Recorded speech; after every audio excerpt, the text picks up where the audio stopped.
Hello and welcome to Morning Fuel. I am your host, John Bundy, and you are here because you believe in the power of the spoken word and its ability to change lives, and that by sharing our stories, we can help others overcome challenges that they cannot overcome on their own. Whether it's a victory you need to win in business or in your own personal life, you understand that the answers can be found in listening to others who are willing to share their stories, knowing that their story ultimately doesn't belong to them. All right, today's guest, whose genesis in business started and continues as an evolution of his own journey in life and his desire to support others through their own process of healing their bodies and living a full life. When asked what his favorite thing about what he does is, his response was watching people get their lives back.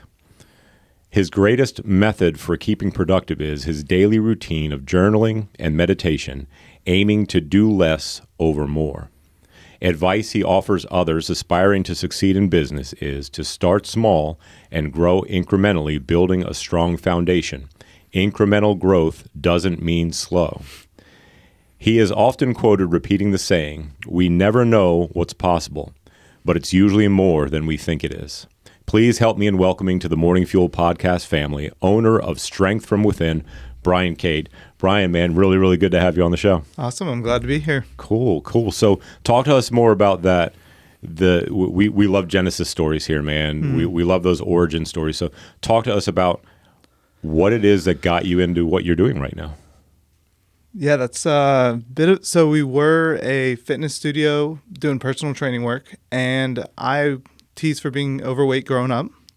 And I thought, basically, I put all my energy in at like 12, studying health, nutrition, weightlifting. At 12 years old? 12 years old, yeah. Okay. Now, you say we. Is it a team of you? Is it, Yeah, so my partner and I, Liz, we both do the work together. Yeah. Very cool. So you and I have something in common right off the bat, being teased for being overweight as a kid. Mm-hmm. There was a show when I was in elementary school called High Feather. 80s. This show must have been produced in the late 70s or something like that with a name like that. But there was a particular episode where there was an overweight kid at this camp. It took place at a camp, and he couldn't run very well. And they had this like Camp Olympics every year or whatever, and they wind up nicknaming him Swifty. So immediately the neighborhood bully looks at me and names me Swifty. So I was Swifty like for a couple of years. But anyways, So talk a little bit more about that start to getting into fitness at 12 years old.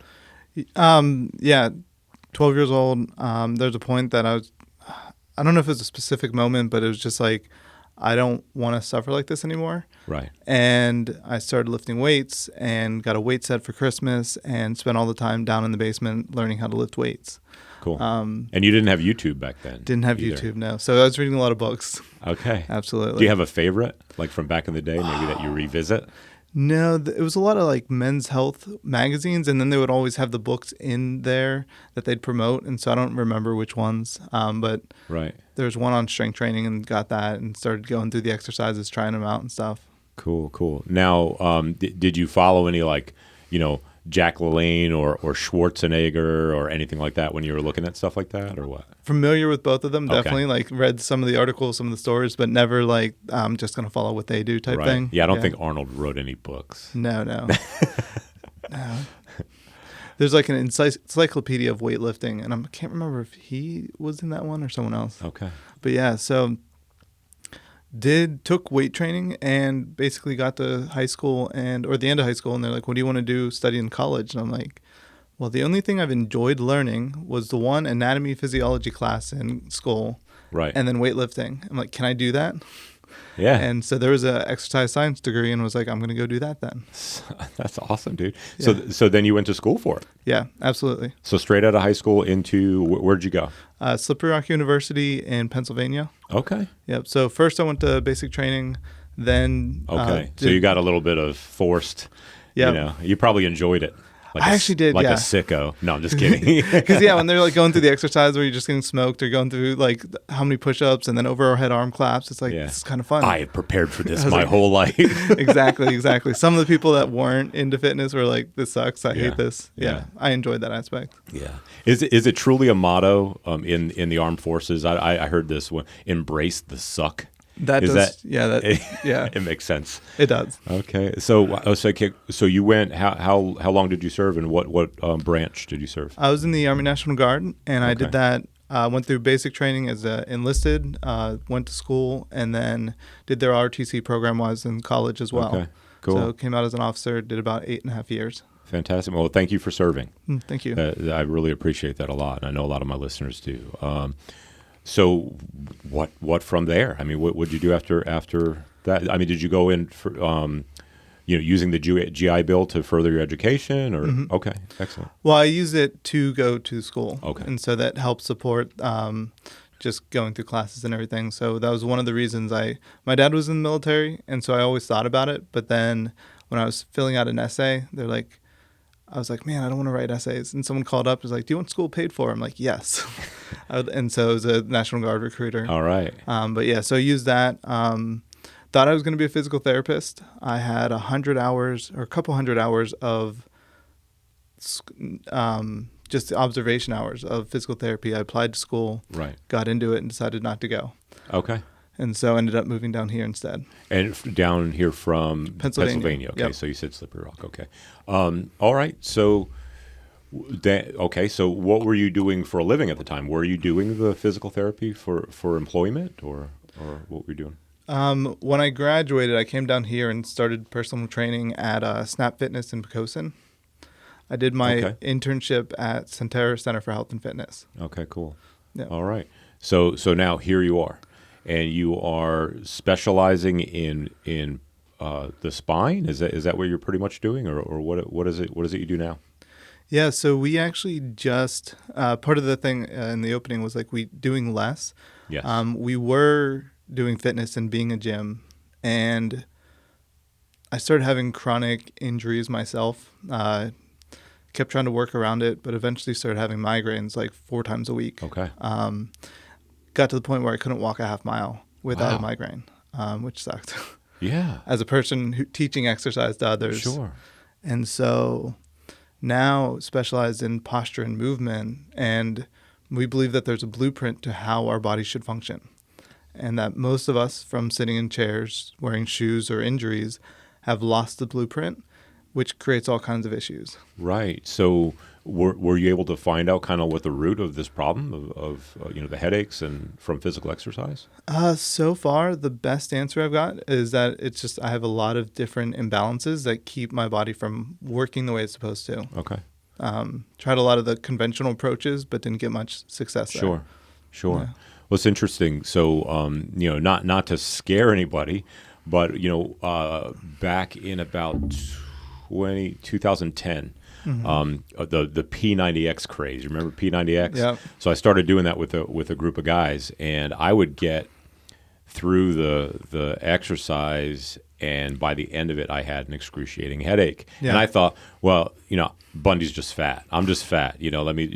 But it got to a point where I was getting sick. Yeah. Physically sick, and went in, and lo and behold, I had a brain tumor in the area of your brain where the blood flows in and out. Wow. It wasn't cancer or anything like that. But long story short, that's what was called. So once I had that removed, then after a while of recovery, it took a while for the headaches to go away. I think just simply from the surgery. Yeah. But eventually got to the point where never am I bothered again. With that, not saying you got a brain tumor, brother, Yeah. but you definitely might want to get it checked out. Absolutely. So I had an MRI is how they found it, a CAT scan and then an MRI. But yeah, I know understanding of imbalances has kind of been part of my journey too. So it's great to have this conversation and understand that we wouldn't have known this unless we got together and had a talk about it, right? Yeah, absolutely. So simple things can throw your system out of whack. And one of the things that was a problem that I'm recently solving, and I'm 51 years old, is lack of potassium. Like just not enough potassium in my body. As soon as I started supplementing that, brain fog went away. I started getting a little bit more energy. Iodine, Yeah. another item that I added to my morning coffee, just a drop or two.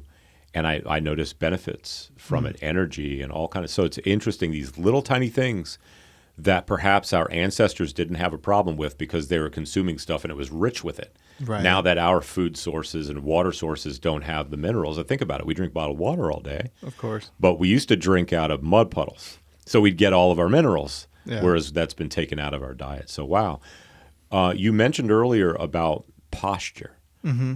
That's a big focus of yours right Yeah, now? Okay, so absolutely. talk to me about that. Yeah, so there's a way we're supposed to move, and then there's the like standing relaxed posture. And it's not a rigid way of standing, but basically if you look at your feet, your second toe should point straight ahead from the ankle. Your knees should point straight, hips straight, level straight across, no rotation or anything, shoulders straight across, and then head forward. And from the side, ankle bone, knee, hip, shoulder, ear should all be in a straight line as well. Wow. And when So that you're standing up straight, but it's not like at attention, some kind of like, forced arch to your back or something like that. Yeah, almost everyone does what you just demonstrated. And if the hips and knees are out of line, you're just going to arch your back more and cause more strain. And so most people, because there's 600 some muscles in the body, Right. most people consciously trying to change their posture are going to use something else other than the intended muscle that should do Okay. that job. And so that's our goal, is to figure out what muscle should do this job. Does yours, well, first we look at how does someone stand. And if somebody's shoulder, one is higher than the other, or the hips are not level, or there's rotation, all of that gives us clues to what's working, what's not, what's stronger, what's weaker, what could be weak and long, what could be strong and short, or vice versa. And then our goal is like, okay, how do we get the muscles to get back to what they're supposed to do?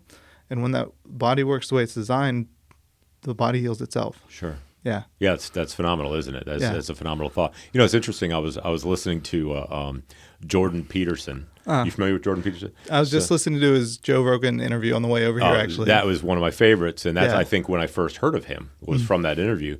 But he wrote a book 4 or 5 years ago called like The 12 Secrets to Life or something like that. Mm-hmm. Yeah. And the first one had to do with I can't remember what the title is, but the study in there was about lobsters. It was just kind of this odd thing. He comes up with this like weird thing, but then it gets to, but it was about posture. It had to do with the if you look, he was talking about if you look at lobsters on like a scale, a hierarchical scale of like 10 being the bad mamma jamma, and the one at the bottom is the peon or whatever.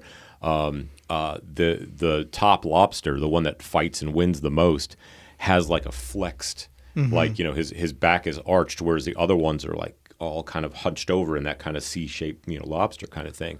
And they were talking about how just a simple exercise of and what it is, it produced endorphins. Right. So the happy feelings, right? So what happened was if they just fed the low guy a little bit of the the endorphins, he would fight back. So he'd go for a second round, whereas he would just normally just cower and go away. But they also talked about just the simple physical act of straightening your posture causes you to feel better, more confident. You got the good chemicals going on just from that simple. And people that kind of just hunch over don't have as much of that. So that's a really neat thing. So it's more than just maybe physical healing, but it's also you feel better. Yeah. So I did a couple episodes of our own podcast, and it's healing through mind and motion, because we also do some transformational coaching work, and you can't change your posture and not change your feelings. Like you said, the chemicals start to change. But if you also change the feelings and what somebody's triggered by, and you shift the emotions to be a more state, the chemicals change as well, which are going to then drive the body to be a different posture as well. Wow. I was going through some anxiety and depression at a time, and I spoke with a pastor who was overcoming that himself.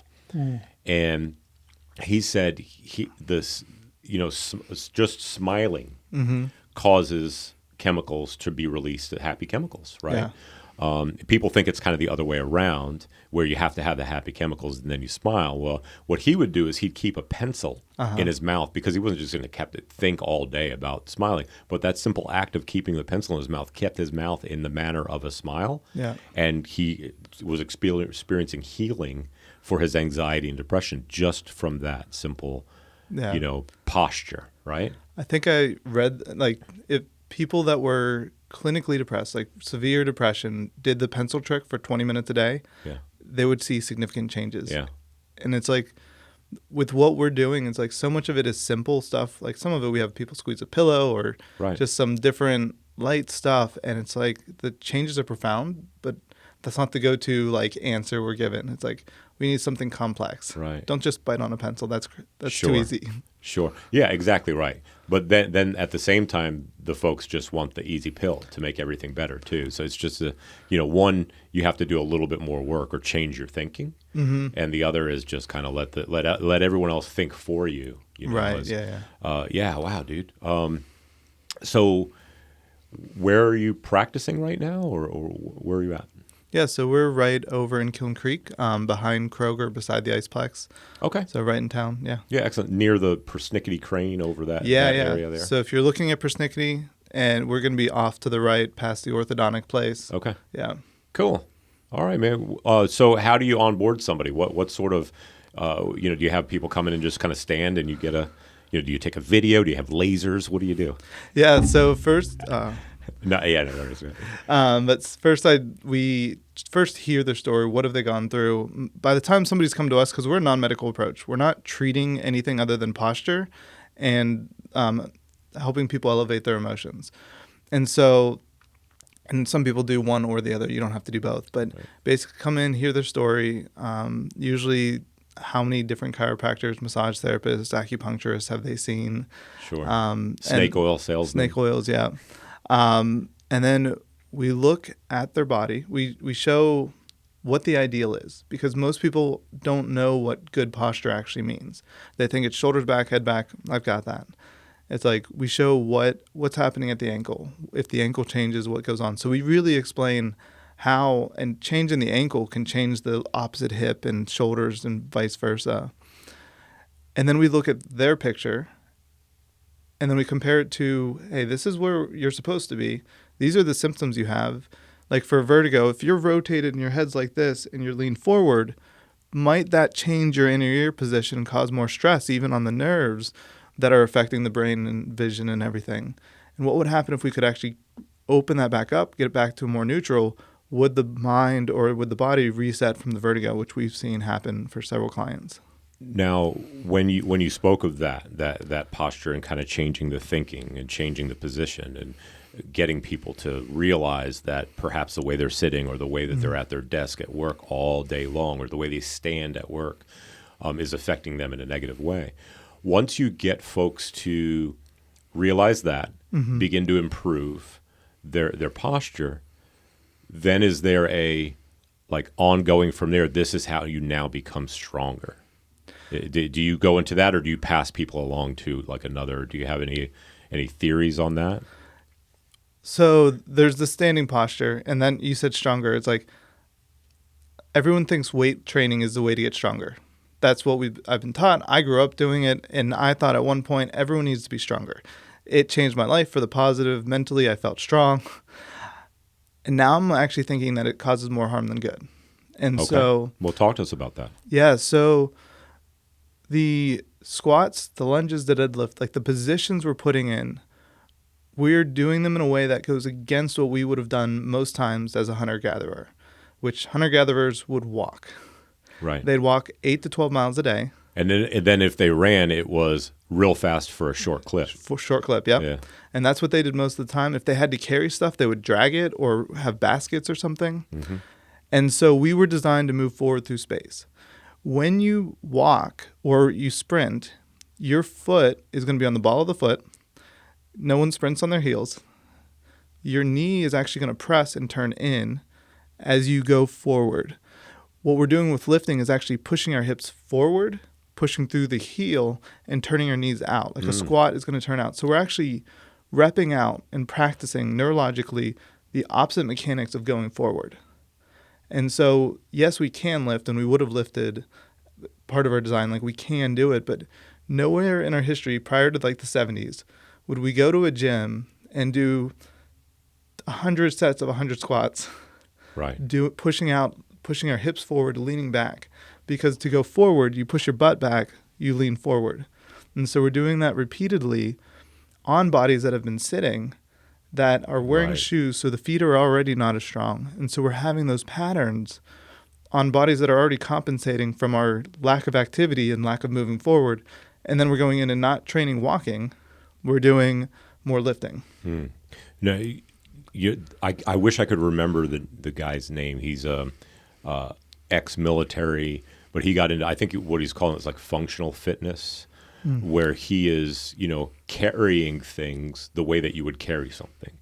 So he would pick up, a tire. Yeah. Walk with it in one arm for a certain, and then switch arms. So it's not just this kind of even, Yeah. and then also, swinging things with an arm. I guess more like along the lines of like a kind of a kettlebell type thing. That's better than doing squats with a bar on your back and kind of keeping that rigid, unnatural position. Yeah. I would think so. Lifting things the way that you would lift something. So if you're imagining lifting, say, a tree branch or something like that, that's how you would lift instead of getting in this machine, Right. and doing these repeated motions that are not natural. Yeah. We were designed to like walk, run, throw, strike. And so whatever weapon we were using to hunt with, we would use that. And so like that's what our motions, everything's a rotary pattern. So when we're walking, we're rotating to one side versus the other. We've been taught originally kind of be linear. Right. When we rotate or throw a baseball, it's all the same pattern. We're turning into one side and then releasing the force backwards. Right. And so the more rotational movements, and then while moving forward, so like a rotational lunge with the kettlebell, but even just practicing crawling, like a bear crawl that is where your knees are 2 inches off the ground. Yeah. Most people, if you ask to go like 20 yards, is going to be pretty tough. Sure. Which means it's great exercise. Which is going to be great exercise. But that doesn't count for some people because they're like, that's not real strength. It's like, if you can't do that well, like you can't move your body through space, why do you need to add weight to it? Man, it's so interesting. You should say that. When we did P90X, part of P90X was yoga. And everybody hated it because it was so hard. Yeah, so hard. Yeah. Do that. Forget all the other stuff, right? Yeah, we have some of the simple exercises like arm circles, and like it's hard for people. They're like, it burns.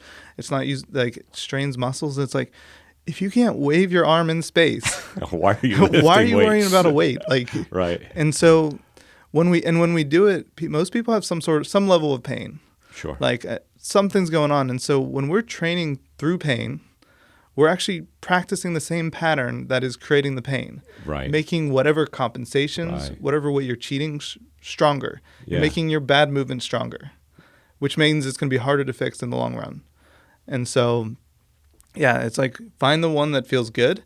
And sure, maybe if you're doing everything body weight, crawling, running, sprinting, you can sprint full on for that short distance and feel good after. Yeah. Then maybe let's figure out how to make it harder. Right. Right. Sure. Right. Yeah. But until you get the fundamentals of like a human being of walking and running, feeling really good, do we need strength? Like, sure. if you can get your body up through the ground, you can crawl, bear crawl, you're probably going to be able to pick up your laundry. You're probably right. Like, without hurting your back. Without hurting your back. Yeah. Right. So most of the things that if you get good on the ground, moving on the ground, and moving your body through space, and maybe do a little bit of climbing and swinging on like pull-up bars or back and forth, instead of worrying about pull-ups but moving on a bar, you're going to have the strength to do anything you want in our lives. Sure. And so, except for maybe pick up 800 pounds on a deadlift. Sure. But sure. Well, you would avoid that. Why do you need to pick that up? I was like, most people aren't going to do that. There's got to be a better way. If it's a dead animal that you just killed, you can cut it in pieces. Exactly. Right? Yes. Well, so when did this part of your journey start in fitness? When it comes to, you said you suffered from some injury or headaches from doing the more, and now you're focused on the one thing. When did that start? Yeah. Should have started. Well, so 8 years ago was when I first started learning it for myself. Okay. And went to a clinic in Arlington for the Egoscue method. We've studied a couple different things now, but went to the Egoscue method, and they're the first ones that explained. When I walked in, like I was standing relaxed. They're like, I know what good posture is. They're like, okay, let's take your pictures. And then I relaxed, and my hips went from straight ahead to 45 degrees that way. Right. My chest still pointed that way, and my shoulder dropped 6 inches. Okay. And they're the first people that ever explained, like, hey, there's something going on here. You should probably pay attention to this. Okay. Other than like I had X-rays and stuff done, and they're like, "Oh, you have a vertebrae out of place." This was around the time where you were starting to experience the pain, and then you went to this clinic or whatever, or this school, Yeah, it went to conference or whatever.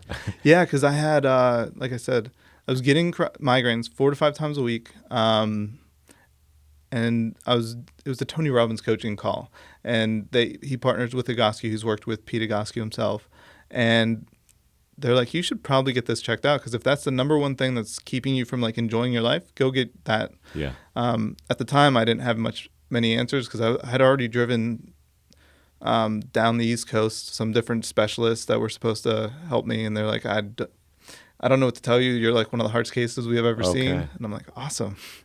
Now what? Yeah. And so that was about 8 years ago. Along the lines, I'm like, we need to fix people's foundations. It's been really hard because people, when they want to work out, they can't walk well. Like walking for a fair amount of people gets uncomfortable after a mile or two. It's like, that should feel really good. Like walking should feel good. Yeah. But then we want to come in and it's like, I got to burn as many calories as possible. And workouts should be hard and brutal, and I shouldn't like it. Right. And we're like, you need to ease up because your body's not working right. Like, and they're like, well, but I'm not sweating. And so it's been a kind of a two-sided, like, yes, fitness, at some point your body should be able to do all this stuff. And right now, most people coming in have many imbalances that would be better off fixing your imbalances. Go for a walk, enjoy the walking, that's going to burn your calories, eat better food, good nutrition, and then make your body stronger by getting it to work right. Right. And then, so that's been going on for about 5 years. We shifted 2 years ago to, if you want to work out with us, you have to graduate from the posture program. You have to feel good. And then even then, people would feel good, and then they would go to work out, and then they're pushing hard. They're trying to keep up with the class, and injuries show back up. Sure. And so it's like, okay, this is not aligned. So actually just January, we announced we're just doing posture. And then if we do workouts, it'll be movement sessions with the goal of what can you now do that you couldn't do before that feels good? Right. Not, I'm trying to burn so many calories to lose 10, 20 pounds in 6 weeks. It's, let's feel really good in our bodies and explore. Can you hang from a pull-up bar? Can you hop over a box without knee pain when before stairs hurt? And so that's kind of been the shift over time, trying to align my love of strength training to now, is that actually harming people, to maybe let's just get people feeling really good. Mm-hmm. Yeah. Cool. Yeah. I mean, for the beginning of my journey for health started after my brain tumor, which was 11 plus years ago. And part of that was going to the gym. I was working at a place where at lunch I could go to the gym and get full workout in. Yeah. And I had some young, worked with some young guys. Yeah. Here I am, 47 years old at the time, and they're in their 20s. And I knew I couldn't lift as much as they could, but I did immediately start experiencing some injuries, even with lighter weights, just because I'm moving in a different, unnatural way, doing bench presses and stuff like that, and feeling some kind of impingement going on in my shoulder. But since then, for me, it's been body weight exercises and yoga and stuff like that. For a longer period of time doing yoga, it gets hard. Yeah. It's great. I feel great after I do it. I'm not hurt. Well, cool, man. So, before I ask my last question of you, so Brian Cade, you own a business called Strength from Within. Mm-hmm. What do you need right now as a business owner, as a person in business? What do you need right now? What do you need most? The thing that is actually most is being more exposure, more places to talk, because like I said, we're non-medical approach. We've seen stories of people healing when they've been told that surgery, medication, or pain management the rest of your life is your only option. Right. And so unless you've heard of us or somebody's referred you, you're not looking for a posture movement specialist. And even some people, like we had one guy, costochondritis, 2 years, he was bedridden 2 years prior to coming in. Like He's a 26-year-old bodybuilder who got bedridden for 2 years. And he was referred to us. And over the last year, he's back to running, walking. He's like, I'm in the gym again. He's like, I feel really good. But he would have only ever found us. Well, the reason I brought him up was he came in at first. He's like, you're a personal trainer. Like, I don't need that. I need like a specialist. I've already seen all the specialists. He's like, I've been up the East Coast and New Jersey and different places. And he's like, I need someone like tailored to what I got. Well, he slowly did it because he was referred, and he's like, okay, this stuff works, but I didn't think I needed it at the time. So Right. biggest thing would be the awareness and people willing to try it out, because no one's looking for a posture and movement specialist Sure. until we start looking at the bigger picture of the body. So just the awareness is the biggest thing, Okay. and being able to speak and educate about what we do. Well, we're going to do the best we can with what we got. So, Thank you. some new folks are going to see you for the first time and hear about what you're doing. That's wonderful, man. Awesome. So, how can folks best reach you on social media? Social media would be Instagram would be strength from within _ Cade Fit. We used to be Cade Fit when we were more fitness focused. Okay. We kind of adjusted there, and then I think it's strength from within on Facebook as well. All right, cool. Yeah. Very cool, man. Great to meet you. And I look forward to getting over to your office over there and seeing what you can do for me. I got this thing going on with my shoulder. I don't know what it is, but it sounds like it might be what I need. And I know that there are folks that have heard this or are like, okay, maybe there's my hope right there. So, Brian, I appreciate you, man. Thanks for being on the Thank you. show. Appreciate it, John. All right.